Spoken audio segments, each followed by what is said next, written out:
नमस्कार, जम्मू संवाद देख रहे हैं आप और मैं हूं ललित खजूरिया। क्या पूर्व मुख्य न्यायाधीश डीवाई चंद्रचूड़ जी के फैसले देश को तोड़ने वाले थे? क्या उनके फैसलों से धर्मनिरपेक्षता को खतरा था? क्या पूर्व मुख्य न्यायाधीश के फैसले मुस्लिम विरोधी थे? क्या उनके फैसलों से भविष्य में 1947 से भी ज्यादा खतरनाक हालात हो जाएंगे, यानी कि देश में गदर फैल जाएगा? ये वो सवाल हैं जो महबूबा मुफ्ती ने आरोप लगाए हैं, और आरोप जो लगाए हैं वो पूर्व चीफ जस्टिस डीवाई चंद्रचूड़ जी पर लगाए हैं। महबूबा मुफ्ती ने कहा है कि ज्ञानवापी मस्जिद पर फैसले की जो फैसला दिया वो विभाजन और धार्मिक तनाव की ओर धकेल सकता है, यानी कि उन्होंने उस फैसले की आलोचना की।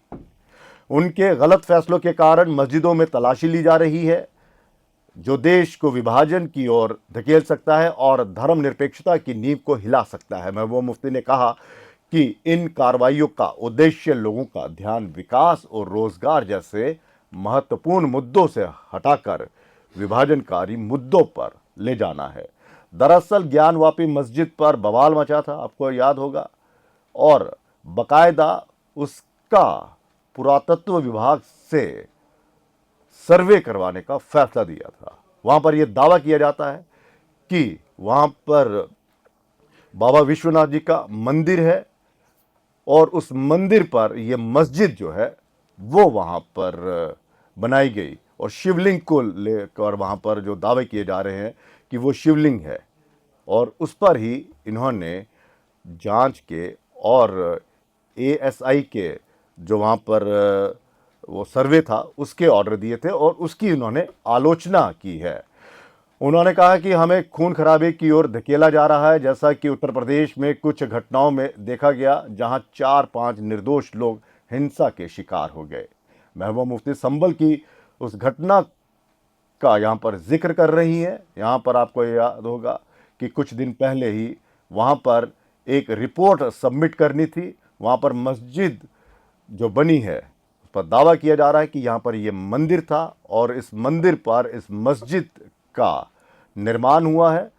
वहाँ पर पूरा सर्वे हो चुका है और वो रिपोर्ट जब वहाँ पर सबमिट करनी होती है तो 1-2 दिन पहले ही वहाँ पर दंगे हो जाते हैं। और आपने देखा होगा कि किस तरह से वहाँ पर पथराव हुआ, किस तरह से पुलिस पर ज़बरदस्त पथराव किया गया। 4-5 लोग जो हैं वो वहाँ पर मारे गए और दंगा वहाँ पर फैल गया। हालांकि पुलिस ने उसे कंट्रोल करने की कोशिश की, लेकिन जो प्रदर्शनकारी थे वो इतनी संख्या में थे कि वहाँ पर पुलिस को बल प्रयोग करना पड़ा और इस कारण वहाँ पर 4-5 लोगों की मौत भी हो गई। और ये सब बताया जा रहा है कि ये प्रदर्शनकारी ही थे। तो वहाँ पर भी अब सर्वे का ऑर्डर दिया गया और वहाँ पर रिपोर्ट सबमिट करवानी थी, लेकिन उस रिपोर्ट इससे पहले कि वो रिपोर्ट सबमिट होती वहाँ पर ये दंगे हो गए। तो उन्होंने इसका जिक्र किया कि जब से ज्ञानवापी के मामले में यहाँ पर रिपोर्ट और सर्वे के जो वहाँ पर आदेश दिए गए उसके बाद जो है वो अब हर मस्जिद में शिवलिंग को ढूंढा जा रहा है। हर मस्जिद पर यह दावा किया जा रहा है कि यहाँ पर ये मंदिर था, जो कि बहुत गलत है। और चंद्रचूड़ जी के जो फैसले हैं उनकी वजह से ये सब कुछ हो रहा है और एक नई शुरुआत हुई है। महबूबा मुफ्ती ने कई गंभीर आरोप लगाए। उन्होंने कहा कि 1991 के सुप्रीम कोर्ट के फैसले का हमें कदर करनी चाहिए। उन्होंने कहा कि सभी धार्मिक स्थलों का स्टेटस 1947 जैसा ही बनाए रखना चाहिए, चाहे वो मंदिर हो या मस्जिद हो। दुर्भाग्यपूर्ण पूर्व मुख्य न्यायाधीश ने एक ऐसा निर्णय दिया जिसके कारण अब हर मस्जिद में शिवलिंग की खोज की जा रही है। इस हस्तक्षेप ने अजमेर शरीफ जैसे पवित्र मुस्लिम स्थलों को भी प्रभावित किया है, जो हिंदुओं के लिए भी महत्वपूर्ण है। उन्होंने कहा कि अजमेर शरीफ में हिंदू धर्म के लोग मुस्लिमों से ज़्यादा संख्या में दर्शन के लिए आते हैं। ये दरगाह 800 साल पुरानी है। यदि ये प्रवृत्ति जारी रही तो मुझे डर है कि जल्द ही मुस्लिम घरों की तलाशी भी शुरू कर सकते हैं। इससे पहले आपको बता दें कि बुधवार को अजमेर में एक अदालत ने केंद्रीय अल्पसंख्यक मामलों के मंत्रालय भारतीय पुरातत्व सर्वेक्षण और अजमेर दरगाह समिति से एक याचिका पर जवाब मांगा था, जिसमें दरगाह के शारीरिक सर्वेक्षण की मांग की गई थी। वहाँ पर भी ये दावा किया जा रहा है कि ये जो अजमेर शरीफ है, जो दरगाह है, यहाँ पर मंदिर था और अब उसके सर्वेक्षण की मांग की जा रही है कि यहाँ पर पुरातत्व विभाग जो है वो यहाँ पर आए और इसकी जांच करे। महबूबा ने देश की स्थिति पर चिंता जताते हुए कहा कि अगर ये जारी रहा तो भगवान न करे हम 1947 जैसी परिस्थितियों में वापस लौट सकते हैं। क्या महबूबा मुफ्ती ये एक थ्रेट दे रही है?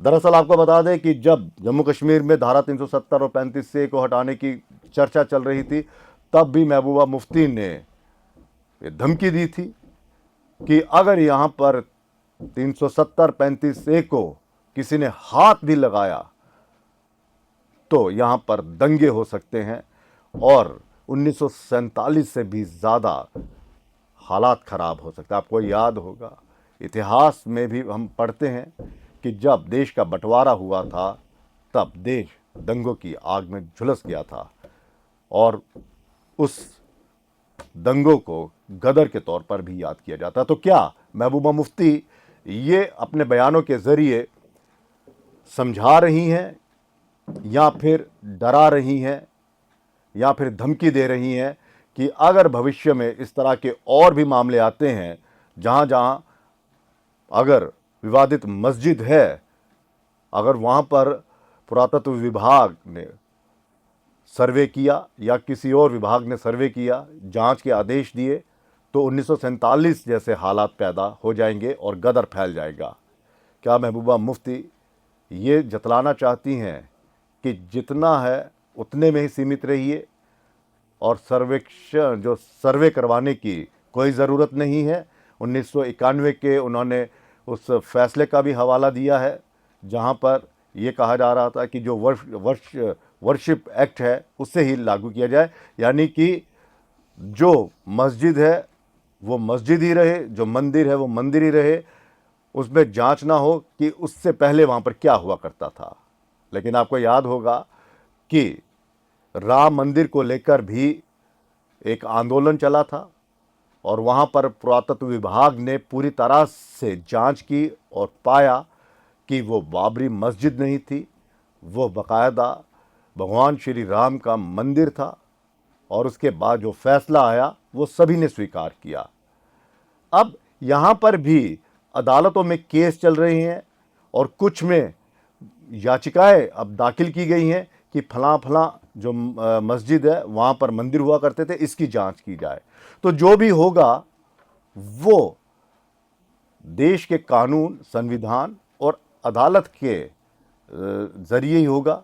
यहाँ पर कोई सरकार तो अपना फैसला दे नहीं रही है, लेकिन महबूबा मुफ्ती जो हैं वो कहीं ना कहीं अब उस तरह की बातचीत, उस तरह के बयान दे रहे हैं जिससे तनाव जो है वो बढ़ जाए।